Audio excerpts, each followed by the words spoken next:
here's a small update for those of you who think that the concept of go woke, go broke is dead now, because a lot of people have started accepting SJWs into their lives for some reason. It's not dead. It's alive and well. And it's not stopping. Okay?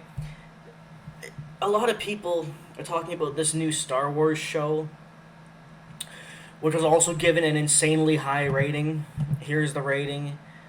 91% by the critics and 26% by the audience. There's no change here. Okay? I've even heard some people saying like, oh, the critics have lost their mind. What? This has been happening for like 10 years and people still think that critics are just dumb when it happens? Yes, they are dumb, but that's not the only reason this happens. Critics are paid off. How do you people still not know that critics are literally paid to give anything SJW a high rating on the tomato meter, whereas the audience hates it, right? And this happens opposite too. Whereas if a movie is not SJW enough, the audience will love it, but the critics will hate it because they're paid to give it a low rating if it's anti-SJW and a high rating if it's pro-SJW. This happens with everything. It also happened, I mean, just examples that I've made videos on. This is an old video I made about the Disney Plus cultural depiction. It's on my second channel now. And I was talking about the SJW comedian known as Lily Singh. And I said this. Just to go on her show a little bit more, take a look at the ratings for What the fuck? So, because she's such a huge SJW, the critics, granted it was only 10 critics, but they gave her 100%. Wow. 100. Like, if that's not the like, everyone knows these things are fake. Yeah. But that is, like, the definition of fake. Yeah. They couldn't even pretend to make it real by putting, like, let's say 91% or something. They could have... So, I mean, this is not a new thing. I've even made videos on some of them. Like, and keep in mind, this is not just any bad movie or show. Because critics can dislike bad movies. It's not about being good or bad. It's about being SJW, specifically. So... like Joker, for example. I remember the critics hated Joker because... Well, actually, the critics hated Joker because it was good. Maybe they hated Joker... I forgot what I said in my video, but I think they hated Joker because it was showing the effects of mental health issues on men. And because our society hates men, they didn't like that. So it's kind of SJW. But anyway, like, how many examples do you need? This Star Wars show, as well as the past 3 Star Wars movies... Joker, Lily Singh as a fucking comedian, even People too, or like People's TV shows as opposed to just like movies and fictional characters. Velma, every single Disney live action, and it's not just like pick and choose. No, literally every single Disney live action. We have the feminist Ghostbusters, the feminist Hulk. And many other examples. That's only, I think I gave 10 examples. That's only 10 examples of a couple hundred by this point. People, the critics are not just stupid for giving SJW shit a high rating and anti-SJW shit a low rating. They're paid to.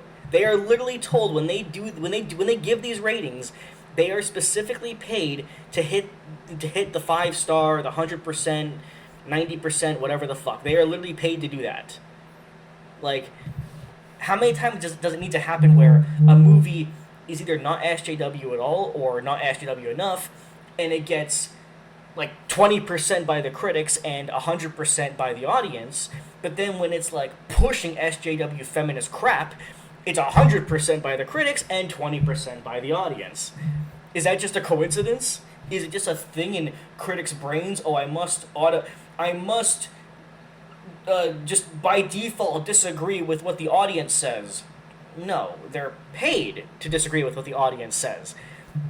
When they give a high score, like this for example, just the most recent, the Star Wars thing, when they give the 91%, it's not because they loved it.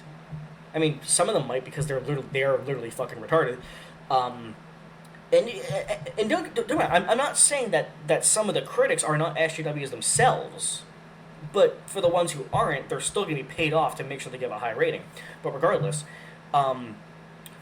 when they do this, it's because they're trying to promote it to get people to watch it. They know that nobody really wants to watch a movie or show packed with SJW crap. Nobody fucking wants to watch late night talk show hosts like Stephen Colbert and Jimmy Kimmel. Nobody wants to fucking watch those losers. Or Lily Singh. So they give them high ratings to make smarter people, or at least unaware people, go, 90%? It must be really good. Let's watch it. And then it ends up being fucking Velma. It's alive and well. Another example of go woke, go broke. By the way, I actually wanted to mention that real quick. You know all the people who say things like, well, what do you mean go woke, go broke? None of the companies who went woke went broke.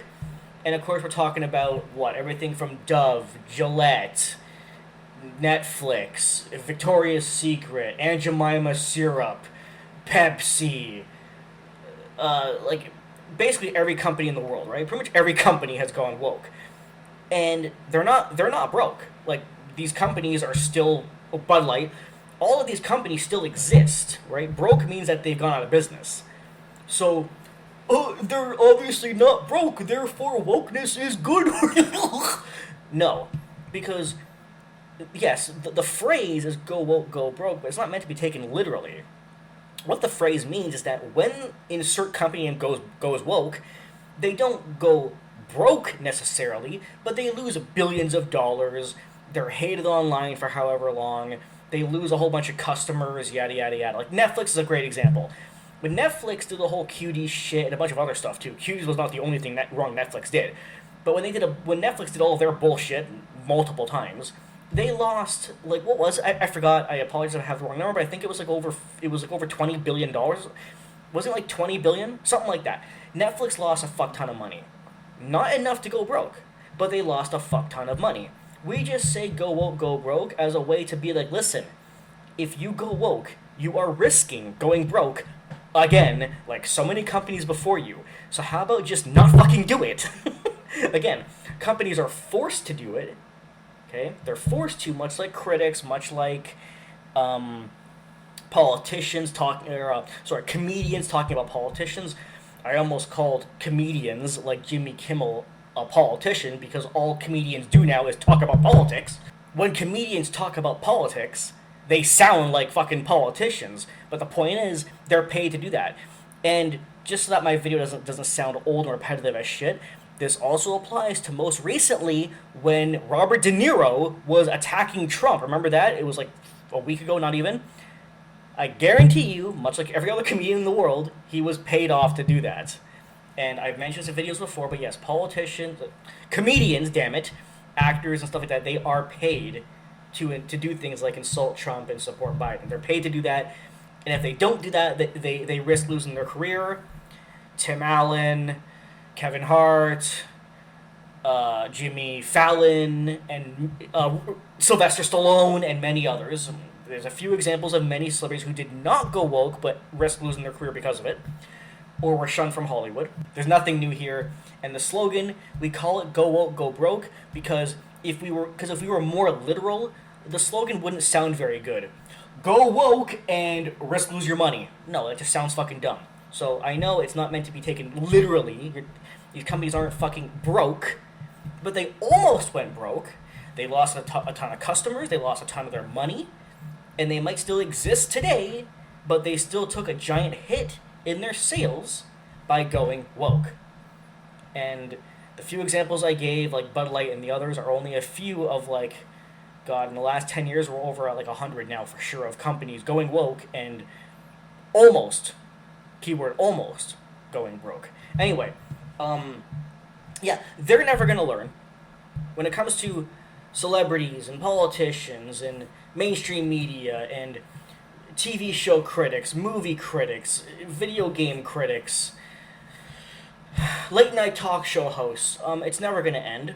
And the reason is because all these people are mentally ill, and the ones who aren't are paid off. So yeah, it's a sad pattern, but just as we say, insanity is the idea of doing the same thing over and over and over and over and over again and expecting a different result. One day the SJWs hope that if they continue to do things like give low ratings to anti-SJW things and high ratings to pro-SJW to pro-SJW things and insulting conservatives, they will one day make a difference and fully destroy the world as opposed to only partially destroy the world.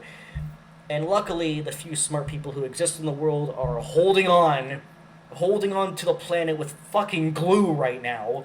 And Gen Z seems to be smartening up and trying to save us. Again, it's going to be hard. It's going to take a long time. I still think the world's going to blow up regardless from all the stupidity, but we're trying. Okay, bye.